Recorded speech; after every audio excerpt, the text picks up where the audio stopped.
Greetings, comrades. Hope this finds you well. Quick shout out to INN, the Indian News Network, which I'm stoked to be a founding member of.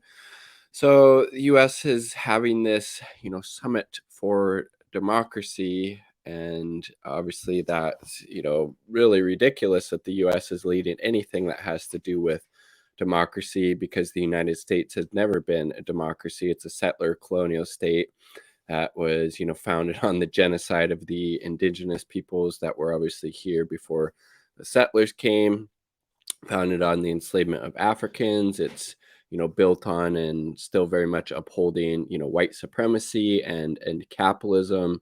If you're rich and powerful, those are the voices that matter in the United States, particularly if you're white, obviously. But if you're of the working class, if you're one of these vulnerable, marginalized groups in the United States, you don't really get a say about what's going on at all. So it's just very rich that the US is having a summit for democracy.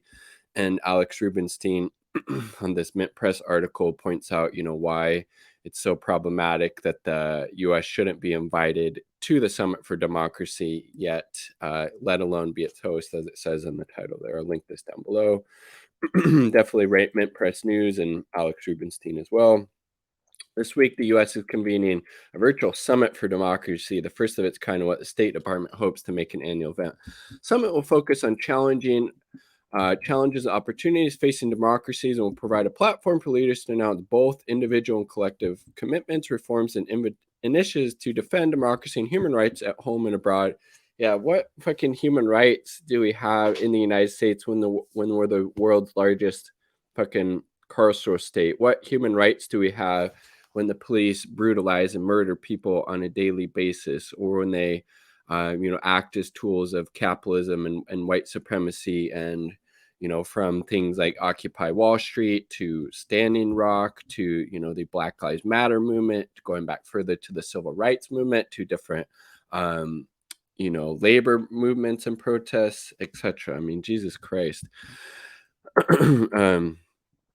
To spark a global democratic renewal and counter authoritarianism, combat corruption, really, and promote respect for human rights. Is it very, respect for human rights when the United States is trying to, starve to death all of these countries all over the world via, sanctions and economic warfare because they don't like who's in charge there? Is that respect for human rights, whether it's Cuba, Nicaragua, Venezuela, Iran, North Korea, Syria, etc., etc.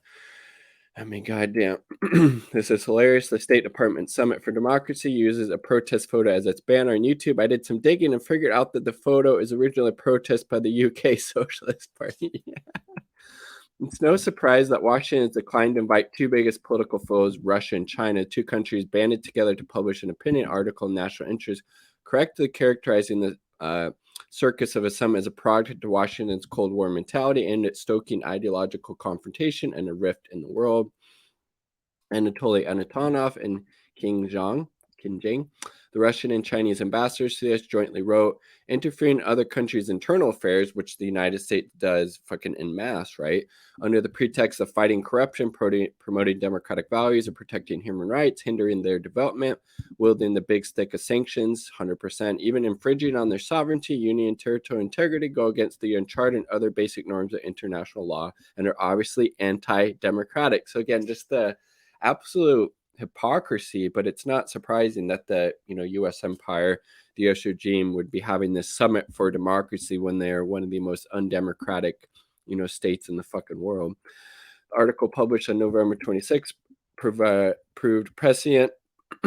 U.S., it turns out, has no interest in laying down its big stick. To mark the occasion of the summit, U.S. Treasury Department revealed just days later it'd be imposing sanctions against those who engaged in malign activities that undermine democracy and democratic institutions around the world, including corruption, repression, organized crime, and serious human rights abuses, as Treasury Department official told Wall Street Journal. Cannot be overstated how hypocritical it is that the U.S. is promoting its Summit for Democracy by taking actions that are illegal under international law. According to the UN, United Nations Charter, Chapter 7, Article 41 of the United Nations Security Council may enact economic sanctions only. Should say only the UN Security Council may enact economic sanctions against UN members. Nonetheless, Secretary General of the United Nations Antonio Guterres will deliver opening remarks at the summit on Friday. But this is just the beginning of provocations by the U.S. while opting to snub Russia and China from the summit. Both Taiwan and Ukraine have been advised a clear signal that the U.S. will leverage them to undermine its rivals, regardless of whether or not these confrontations are to the detriment of the people of Taiwan or Ukraine. Spanning the globe, many other countries invited can hardly be classified as democratic, from apartheid Israel, where millions of Palestinians live as second-class citizens. Again, it's like the world's largest open-air prison, right? To Brazil, whose leader, Jair Bolsonaro, this summer declared that only God can oust me. Also invited its Venezuelan opposition activist Juan Guaido, the U.S. puppet, right? Who was declared by the UN to be the interim president of Venezuela. Nearly 3 years later, Guaido is still considered interim leader of the country by the US and its allies in the region, despite a failed attempt at military coup, his coalition falling apart, and having never participated in a presidential election. I mean, Jesus Christ, yes, very, very democratic, promoting so much human rights here. Guaido's de facto Belarusian counterpart, Svetlana Tishakanskaya, probably butchered that, my apologies, Svetlana, an opposition figure who lost in the country's 2020 presidential elections, will also be speaking. Tishakanskaya may be favored to lead the country by around only 4% of Belarusians, but maintains a solid 100% rate of support from Washington-based think tank fellows. I love that. Other anti-democratic actors stated to speak include Nathan Law, Chinese fugitive, former leading figure in the Hong Kong separatist movement, who's openly collaborated with the NED CIA cutout.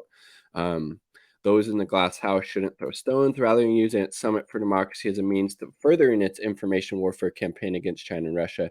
The American public would be better served if the government of the U.S. focused instead on cleaning up the mess in its own house. 100%. Since the State Department has chosen to highlight the topic of democracy, it's worth examining the state of democracy at home.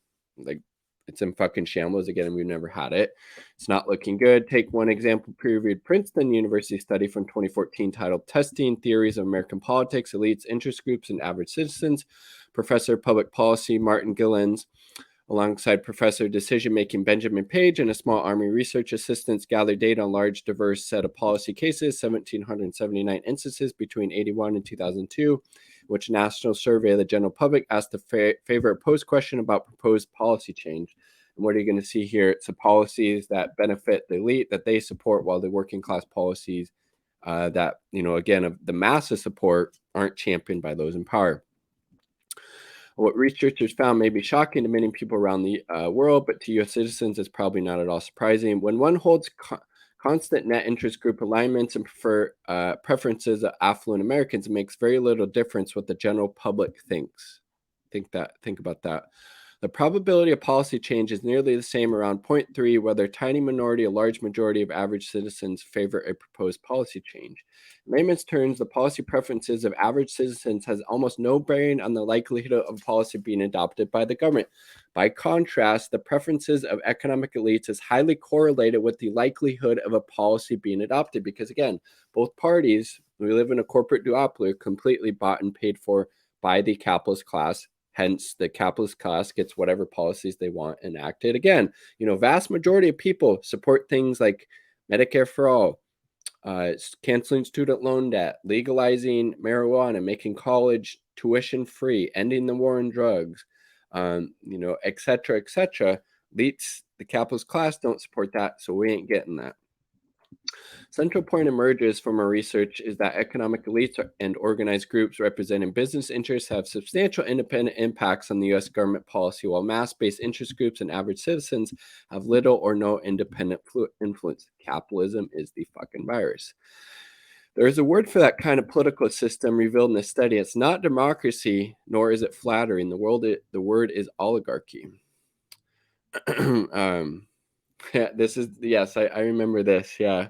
In America, you can change political parties, but you can't change policies. In China, you cannot change the party, but you can change policies. I would much rather, obviously, have that system, one party state, party doesn't change, but you can actually enact policies that benefit the working class, right? Jesus Christ, dude. So he goes on. Yeah. And the aforementioned survey, 1,000 non-voters, found that while 21% said they didn't vote because they were not registered, others cited reason for abstaining, such as lack of interest in election, the feeling that a vote didn't make a difference, because it really doesn't, right? We just showed that, of a general dislike for the candidates. Yet, despite Biden's triumphant victory over the couch, according to 538, which aggregates polling data from various sources, his disapproval rate currently stands at 51%, with the measly 42.8% approving, worse than nearly every recent president at this stage of the term, with the exception of Trump. Economic justice.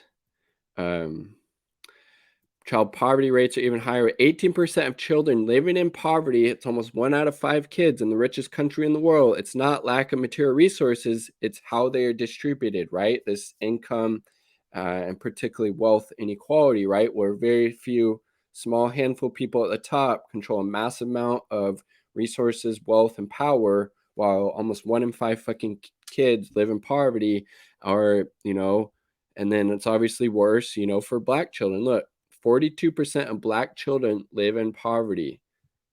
Almost fucking half. That is just disgusting, but not surprising. Again, the United States is a settler colonial state based on, upholding capitalism and white supremacy, right? At the end of the day, particularly in a rich country like the USA, the persistence of extreme poverty is a political choice made by those in power with political will. It could readily be eliminated, right? Once again, it's worth comparing this reality to the recent developments in China, where the Communist Party this year announced the complete eradication of extreme poverty. I mean, goddamn. So he goes on. This is just really good article. I'm just running out of time, but I mean, Jesus Christ. Yep. Chinese government official Li Zhao. No one needs such kind of democracy and human rights.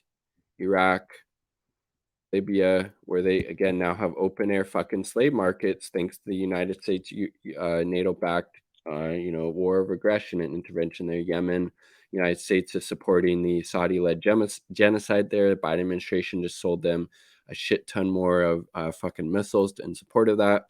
Syria, I mean, Jesus Christ. So yeah, it's very rich. The United States is holding a summit for democracy when the United States is one of the most undemocratic nations in the world, and we prop up, I think, 60 to 70% of dictatorships all across the world. The United States empire exports death, destruction, sanctions, all very undemocratic things. So the hypocrisy abounds, the contradictions abound. Not surprising, right? Like the video if you like the damn video. Subscribe for more content. All part of the people. Quick shout out to the 2 Uber comrades supporting my channel, my partner, and Indie Left News. Definitely check out Indie Left.